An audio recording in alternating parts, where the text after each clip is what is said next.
How we doing, everyone? We got a pretty good interview coming up. That's what's on the agenda here for this video, as you know from the title, of course. But anyway, his name is Carlisle Ross. He started his own basketball league out in Wisconsin, Milwaukee, Wisconsin. He's also a basketball trainer, so it's kind of perfect with him. Good timing. How he can get the gym, knows people that could ref. So we learned a lot in this interview. I asked him about just 12 questions, and we can learn so much within those 12 questions. I hope to implement it into my league at some point. It's just timing right now.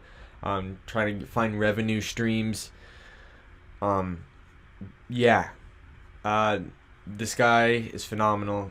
Very nice guy. I'm glad I reached out to him and we were able to find some time to sit down over a Zoom call and have a little chat. But this will be good. Like and subscribe for more content. I'm trying to find more people to interview to increase our content that we're going to push out this summer with our league.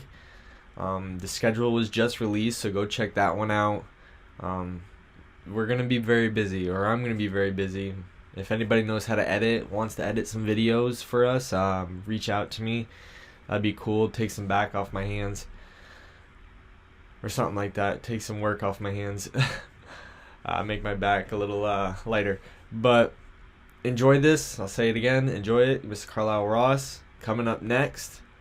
Don't forget to look up slim.b on Spotify or wherever you get your music, because he made this beat for my show, my podcast, whatever. So enjoy.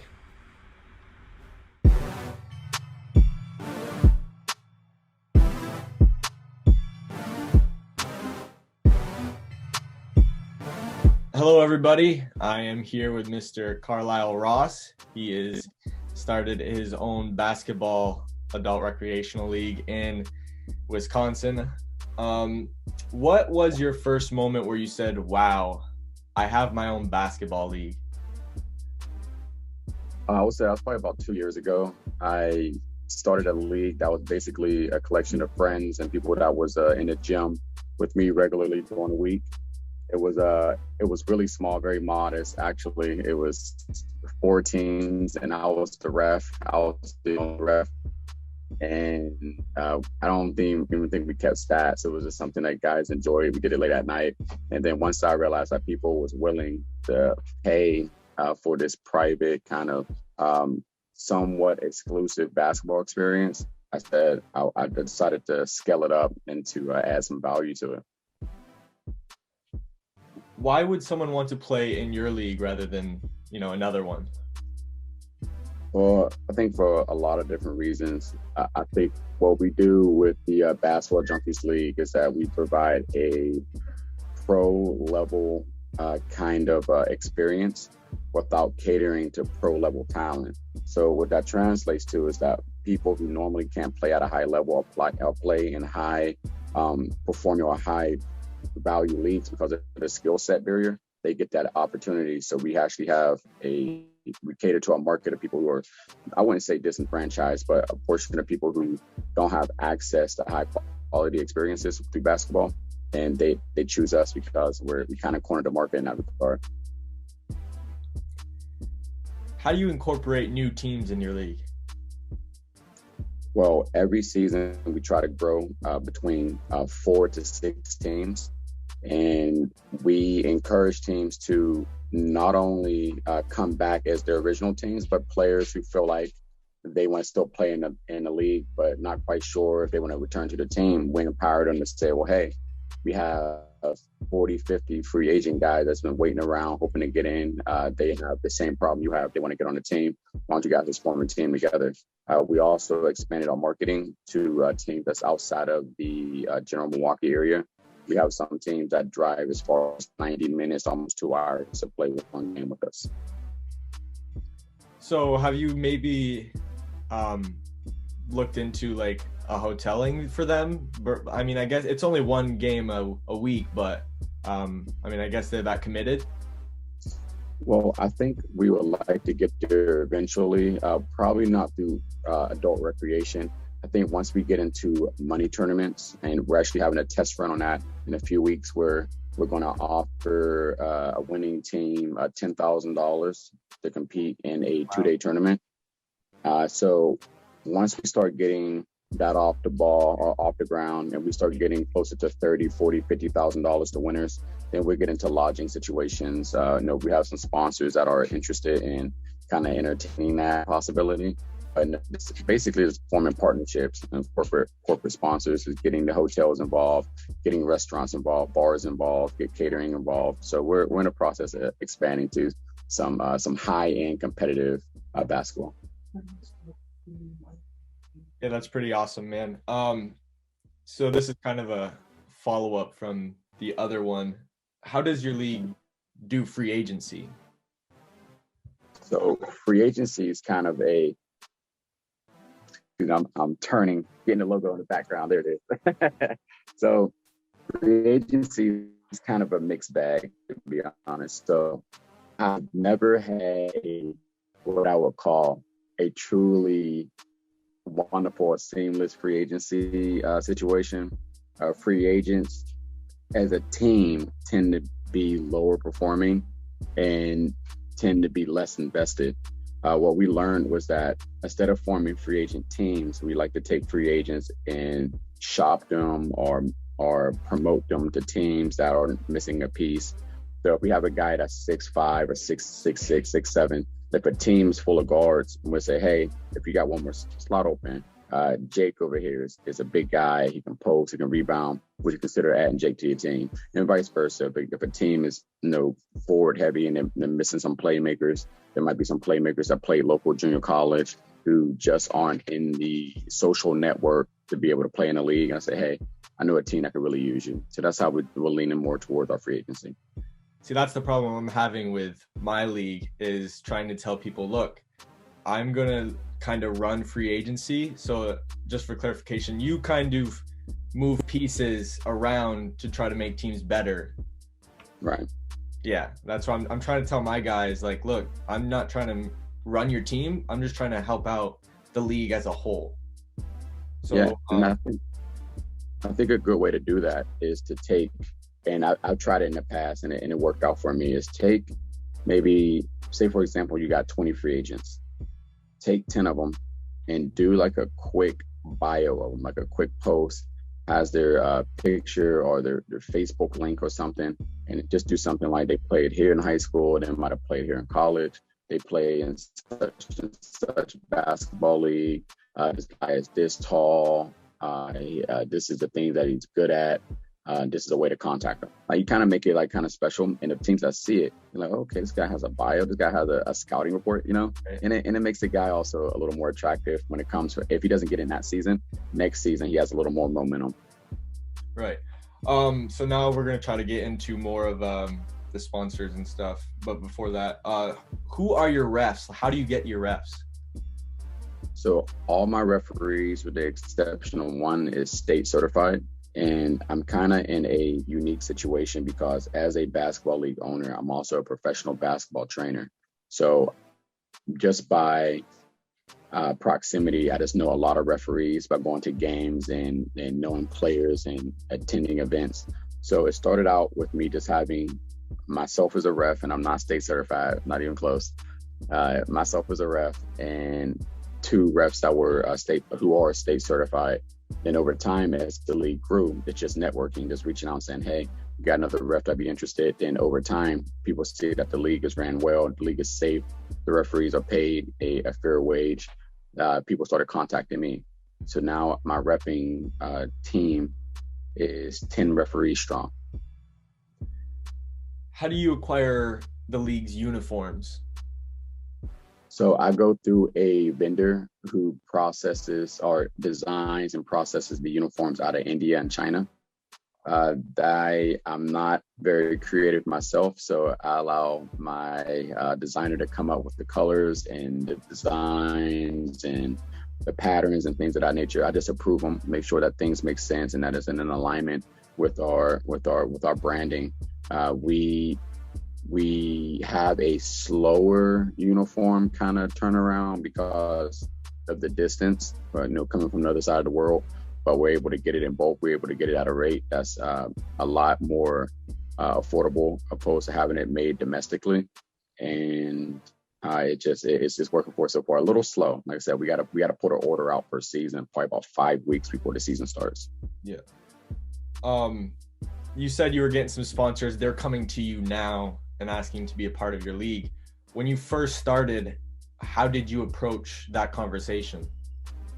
Well, probably my first 3 or 4 conversations, not even conversations, my 3 or 4 attempts to have conversations were complete misses. And part of it was I wasn't sure what I was asking for. Like, so if you go to a sponsor and say, I would love $5,000, the sponsor says, okay, great. What do I get? Right. And you're like, right. So you got to have a plan. Like, what does their sponsorship dollars do for their company, for their brand? Also, what is your plan for the money? I think it could be bad form or maybe short-sighted to use sponsorship dollars to cover payroll, right? You should, in my opinion, use sponsorship dollars to expand and grow the business, and payroll should be addressed another way. But my first couple of times going out to get the sponsorship money, it was a struggle because, again, I didn't know what I wanted exactly. I didn't have a plan for my sponsors, and because of those 2 things, I didn't get any sponsorship dollars. Now we're up to 5 sponsors who signed year contracts with us, and we're just excited about that. Looking to get a few more. You mentioned you were a basketball trainer, and this might be the answer, but how have you been able to get a gym during a pandemic? Well, part of me being a basketball trainer is that I have access, a little bit of privilege, because the gyms that were struggling to get people in the building once the mandate allowed it, needed someone who had access to hundreds of people. And so currently in Milwaukee, I have over 278 clients, and I typically do about maybe 5 or 6 camps per year, and I train out of 3 or 4 different facilities. So I'm not short of access. Right? I have a lot of access, not only just to locations, but to people. And that's not even counting the adults that I put in the league. So my basketball community here, just in Milwaukee itself, is approaching 1,000 trainees and rec league players. So the gyms, getting a gym wasn't a problem. The problem was once the mandate was cleared for us to even have an opportunity to get a gym, that was the barrier. But once the gyms opened up, I took off. Did you expect it to get this big so soon? I expected it to get bigger. Really? Yeah, I expected it to get bigger. And it's just, and if I wasn't a full-time skills trainer, basketball skills trainer, I would be able to put more energy and more effort into it.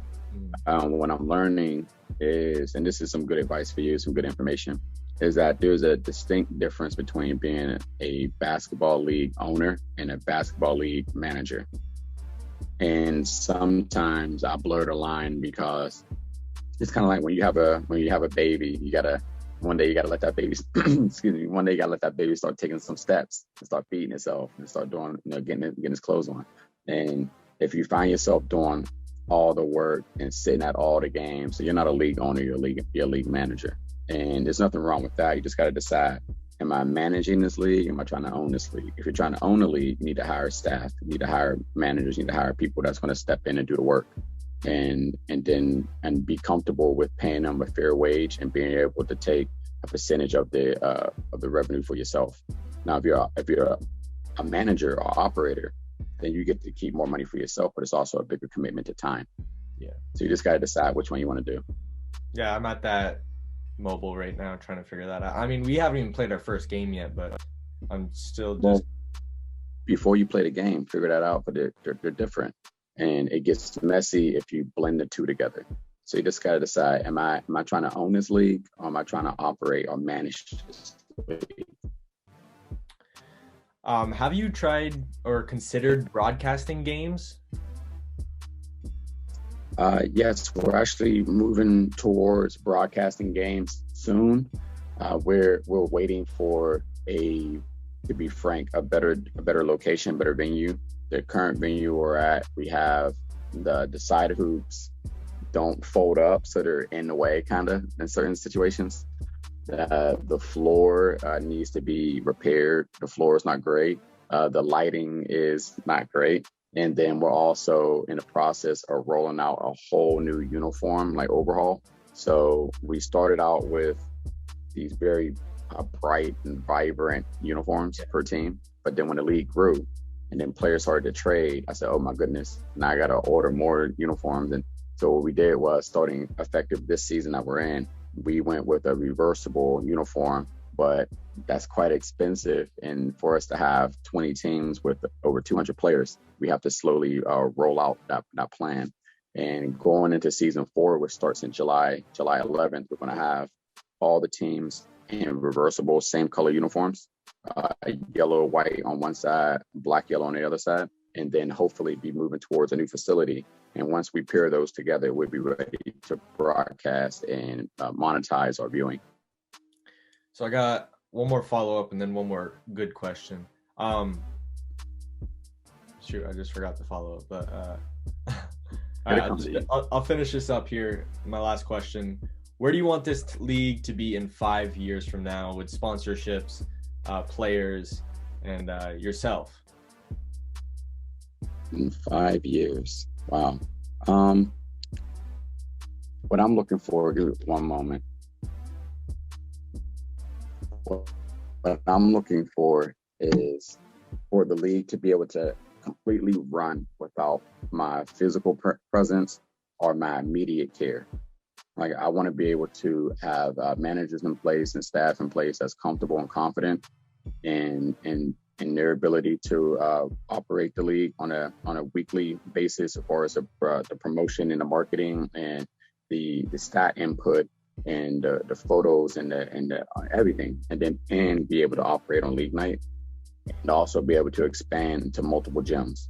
I'm in the process. It's on paper to have a basketball league, Basketball Junkies basketball league, run in another state.